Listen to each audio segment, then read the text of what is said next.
Dans quelle ambiance vont reprendre les négociations commerciales Chine-États-Unis? Qu'attendre de l'économie mondiale en 2020? On a un quart d'heure pour parler de ces sujets avec Léa Dauphas à mes côtés en plateau. Bonjour et bienvenue Léa. Vous êtes économiste senior chez TAC Economics. Un mot quand même de l'ambiance dans laquelle vont reprendre les négociations Chine-États-Unis demain. Alors, on lit tous les agences de presse. Bloomberg nous rapporte que les Chinois sont prêts à un deal intermédiaire, à un deal partiel.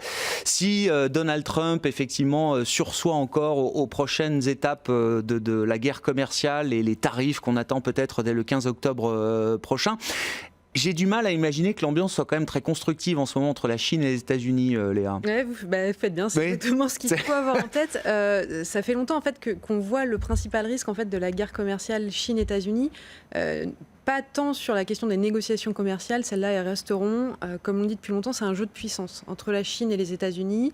La Chine, dans son volonté de devenir la première puissance mondiale, rentre entre guillemets en guerre contre les États-Unis. Donc ce jeu-là restera pendant la décennie à venir. Ce qu'il faut avoir en tête, au-delà justement des volatilités, des négociations qui rentrent, c'est désormais, dans la stratégie d'entreprise, il faut tenir compte de ce qu'on appelle aujourd'hui le micro-management, c'est-à-dire que les décisions politiques, désormais, rentrent en compte. Moi, Trump, je décide d'attaquer telle entreprise chinoise ou telle entreprise américaine parce qu'elle a des intérêts en Chine. Et aujourd'hui, on est dans un environnement totalement incertain parce que désormais, il faut tenir compte de cet environnement politique qu'on n'avait pas avant dans l'analyse. On voit non mais point important, hein, on a beaucoup parlé de l'affaire Huawei, ZTE, qui sont toujours des sujets brûlants entre la Chine et les États-Unis, les équipementiers télécoms chinois, mais on voit de plus en plus d'exemples qui se multiplient de ces entreprises qui se retrouvent effectivement enlisées dans ce conflit, bon gré mal gré, j'ai envie de dire. Les exemples sont parlants aujourd'hui. C'est la Chine qui boycotte les matchs de la NBA parce que un des managers d'une équipe de NBA a tweeté en faveur de Hong Kong. C'est Activision Blizzard, entreprise américaine qui licencie un de ses joueurs professionnels dans le e-gaming parce que ce dernier a soutenu les manifestants à Hong Kong.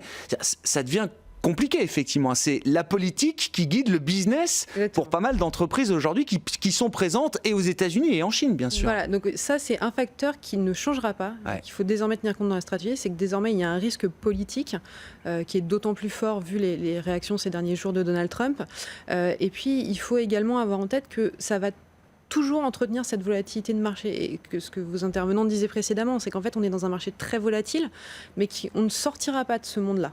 On restera dans ce monde volatile parce que les mesures, le protectionnisme est une nouvelle donne. C'est un facteur structurel qui rentre désormais en compte, qu'on doit prendre dans l'analyse de marché, dans l'analyse économique, mais qui doit être désormais intégré, ce qui va entretenir, en tout cas 2019, 2020, voire après, la volatilité sur les données et sur les événements macro et de marché. Bon, alors justement, si on se projette sur 2020, là, beaucoup d'intervenants de marché aujourd'hui tergiversent autour de l'idée d'une récession l'an prochain.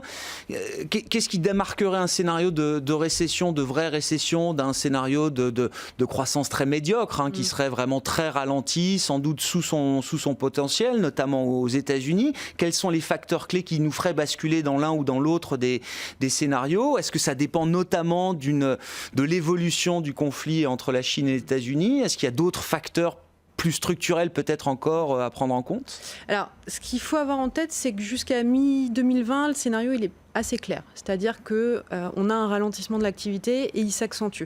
Il s'accentue dans les économies développées, États-Unis, zone euro, Royaume-Uni en plus avec la question du Brexit, et puis en Chine. Donc ces trois grosses puissances, États-Unis, Chine, zone euro, décélèrent. De fait, le sentiment global, c'est que l'économie décélère jusqu'à mi-2020. Nous, on fonctionne par modèle, en fait. C'est nos modèles, on ne fait pas d'analyse, on ne fait pas d'hypothèse. C'est les modèles qui indiquent les facteurs clés et quels sont les points de bifurcation. Ce qu'on voit, c'est jusqu'à mi-2020, on décélère. Ça s'explique parce qu'on a une transmission de la récession du secteur manufacturier vers le secteur des services. Pour l'instant, on laisse plutôt à croire que les ménages tiennent bon. La conso reste robuste, la confiance tient bon. Les politiques monétaires sont à la fois préemptives et ultra accommodantes, et elles continueront à l'être. Et possiblement, il y aura sans doute des politiques budgétaires légèrement accommodantes. On voit bien, il y a eu typiquement sur la France des mesures en faveur des ménages. Donc ça, c'est des facteurs qui font tenir la conso. Ouais. Donc on est dans cet effet de balance à mi-2020. Ça, c'est plutôt soft landing là, que vous nous décrivez, c'est ça. Hein, voilà. Il y a une forme de contagion, mais il n'y a pas de rupture dans la croissance mondiale horizon mi-2020. Voilà, c'est ça. Il n'y a pas de rupture. On continue à avoir de fortes anomalies de marché, à savoir un contexte de taux qui reste bas, mais des marchés actions qui restent survalorisés. On a toujours ce phénomène-là parce que les banques centrales sont à la manœuvre et même si on peut questionner l'efficacité de la politique monétaire, en tout cas, elles sont présentes et elles entretiennent ce phénomène. Après, à partir de mi-2020, c'est là où les grandes questions se posent, à savoir est-ce qu'on sort par le haut ou est-ce qu'on sort par le bas. Ouais. Pour l'instant, en tout cas, ce que disent les modèles, c'est qu'on sort par le haut. Alors, on ne va pas avoir une forte reprise, tout simplement parce qu'il y a des changements structurels, comme je disais tout à l'heure, qui, eux, ne bougeront pas. Le commerce mondial ralentit et va continuer de ralentir, c'est pas un épisode temporaire. Le protectionnisme continue d'être là et donc l'incertitude va se poursuivre. Et puis la Chine perd son rôle de gros moteur de croissance. On est sur un rythme de croissance de l'ordre de 4-5%, mais on sera plus sur un rythme de 7-8% comme on a connu. Donc on perd cette locomotive-là. Donc même si ça reprend, ça sera beaucoup plus faible que ce qu'on a connu précédemment. C'est pas les reprises en V qu'on avait pu connaître, c'est une reprise très atténuée en raison justement de ces modifications structurelles. Voilà, très atténuée et sur les hypothèses qui sont quand même fortes, que les politiques monétaires resteront préemptives et qu'on aura probablement des politiques budgétaires pour soutenir la demande domestique. Après, il y a l'autre scénario qui est un scénario de double dip, qui est lui plus conditionné au fait que le marché du travail cède réellement, c'est-à-dire qu'on n'a plus tenu. Et donc là, on a une spirale qui se met en place. Retournement du marché du travail, du marché de l'emploi. Voilà, et là, c'est compliqué à rattraper. Voilà, de la consommation, de l'investissement. Et là, on rentre dans un phénomène de récession plus marqué. Aujourd'hui, nos modèles n'indiquent pas ce scénario-là. Après, il va falloir justement voir sur ces questions de confiance comment ça tient sur le scénario de l'année prochaine.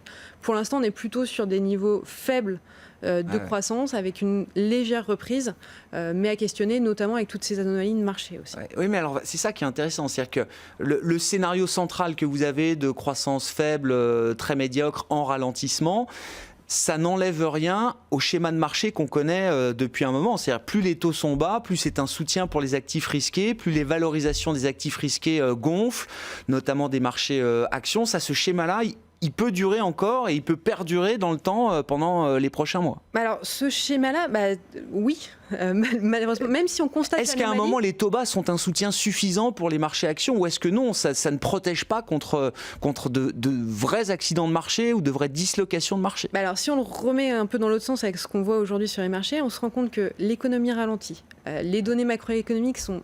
Alors, on va dire médiocre. Parce que vous ne voulez pas employer un autre terme. Pas employer un autre terme. non, mais c'est pas bon. Le sentiment de marché, on écoute nos intervenants, personne n'y voit très clair. On a des phénomènes un peu qui posent question, comme ce qu'on a vu sur le marché du repo aux États-Unis. On voit bien que certains segments sont à risque. Donc on a une accumulation d'anomalies et pour l'instant, les anomalies tiennent, même si elles sont... peu explicables, elles fonctionnent. Donc pareil, là aussi le mood de marché reste positif, on est des schémas qui ne cèdent pas pour l'instant. Donc c'est une anomalie, on la constate, on sait bien que le moment où ça se retournera et qu'il y aura un trigger fort, ça risque d'être très compliqué, mais pour l'instant c'est un schéma qui tient. C'est un équilibre alors qu'on peut questionner effectivement dans tous les sens, mais c'est un équilibre pour l'instant qui est valable et qui tient pour l'instant. Évidemment, c'est le rôle des investisseurs d'en tenir compte, Léa. Une des spécialités de TAC économique, c'est quand même d'analyser la conjoncture des émergents.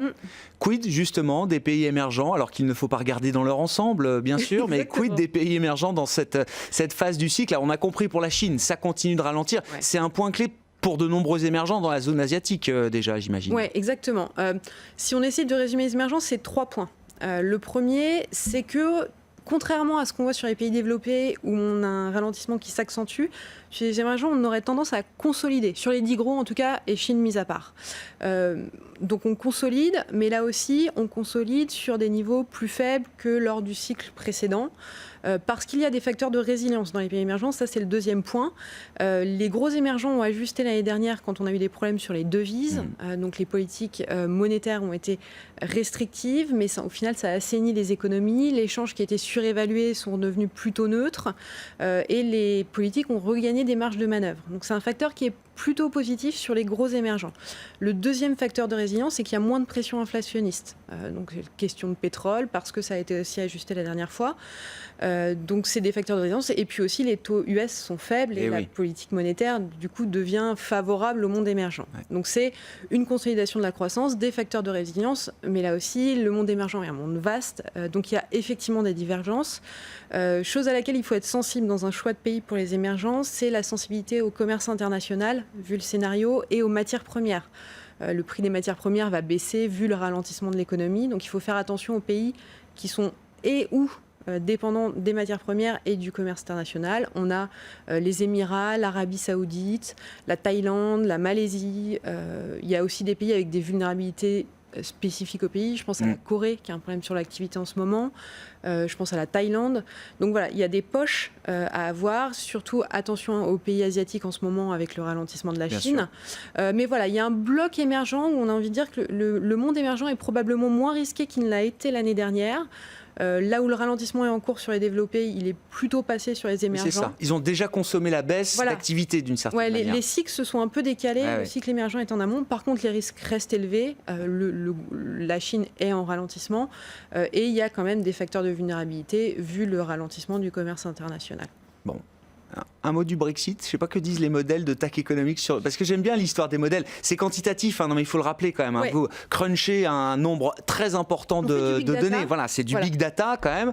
Et derrière, il y a quand même des économistes. Vous en êtes la preuve pour analyser et puis confronter quand même ces données à l'intellect humain. C'est notre spécificité. Il y a les deux quand même. Les modèles, mais voilà, on combine et des data scientists et des économistes. Et c'est la valeur ajoutée. Comme tout le monde est perdu sur le Brexit, comme tous les économistes de chair et de sang sont perdus sur le Brexit. Que disent les modèles sur le Brexit? C'est là où je ne vais pas être dans la toute réponse. En fait, vu que le modèle, on ne fait pas d'hypothèse sur le modèle, le modèle de croissance, lui, n'intègre pas un scénario de Brexit. Par contre, ce qu'il intègre, c'est un ralentissement de la croissance britannique indépendamment du résultat, parce qu'on est dans cette logique de ralentissement global, zone euro, États-Unis. Donc le Royaume-Uni continue. Ce qu'on voit, nous, c'est toujours les indicateurs clés dans les modèles, les points de bifurcation et les points de rupture. Ce qui est très important au Royaume-Uni, c'est la confiance. Après, voilà, c'est pas une surprise, c'est le cas dans tout le monde des économies développées. Mais du coup, c'est là aussi cet indicateur de confiance qui fait basculer la croissance au Royaume-Uni. Donc c'est suivant les résultats des négociations. Là, je reprends un peu la casquette d'économiste et j'enlève le côté modèle. Ce qu'on a envie de dire aujourd'hui, c'est ce qu'on a dit depuis les 6 derniers mois, depuis le début d'année. C'est que tout change tellement d'un moment à un autre que pour l'instant, on est totalement dans un schéma imprévisible. Il faut tenir compte du scénario du pire, c'est-à-dire une sortie à fin octobre. Si ça se passe, là, c'est vraiment 1 ou 2 mois très compliqués parce que les chaînes de valeur sont cassées, parce que c'est quelque chose qui n'est pas encore anticipé. C'est un gros choc à court terme sur l'économie britannique, mais derrière avec un sentiment aussi de reprise, parce que ça cassera cette incertitude qu'on a et qui pose problème. C'est ça, on touchera vite le fond de la piscine, ce sera douloureux, ce sera compliqué, mais ce sera pour mieux repartir pour casser ce sentiment d'incertitude au final. Là, l'économie britannique est pénalisée parce qu'on a de l'incertitude. Ça fait 2 ans que la croissance britannique est nettement plus faible que ce qu'il y avait. Un des avantages au final du Brexit, c'est qu'au moins ce sentiment d'incertitude sera cassé, on y verra beaucoup plus clair, mais il y aura forcément un ajustement très fort si ça se passe fin octobre. Et on en souffrira nous aussi en Europe, sur le continent, enfin c'est évident. On se repose les mêmes questions qu'on se posait déjà il y a 1 an, il y a 2 ans, mais puisque là à nouveau la deadline approche et que visiblement les discussions n'avancent pas, il faut qu'on en redise un mot. Oui, on a les effets d'entraînement, les effets de gravité d'un centre à l'autre. C'est un de nos principaux partenaires et inversement. Et puis là aussi, indicateur clé des modèles, c'est la confiance. Donc on le voit bien. Et puis toutes les prévisions sont basées là-dessus. Si la confiance cède, vu que c'est notre facteur clé dans les modèles, on sait qu'on part dans un scénario beaucoup plus compliqué sur la croissance l'année prochaine. Bon, la confiance, ça devient la clé, effectivement, la clé du scénario économique 2020. Et la confiance, on peut la lier effectivement à des décisions politiques aujourd'hui, ce qui rend la chose encore plus intéressante. Exactement. Merci beaucoup, Léa. Léa Dauphas, qui était à nos côtés cet après-midi pour faire un point justement sur le scénario macro aujourd'hui.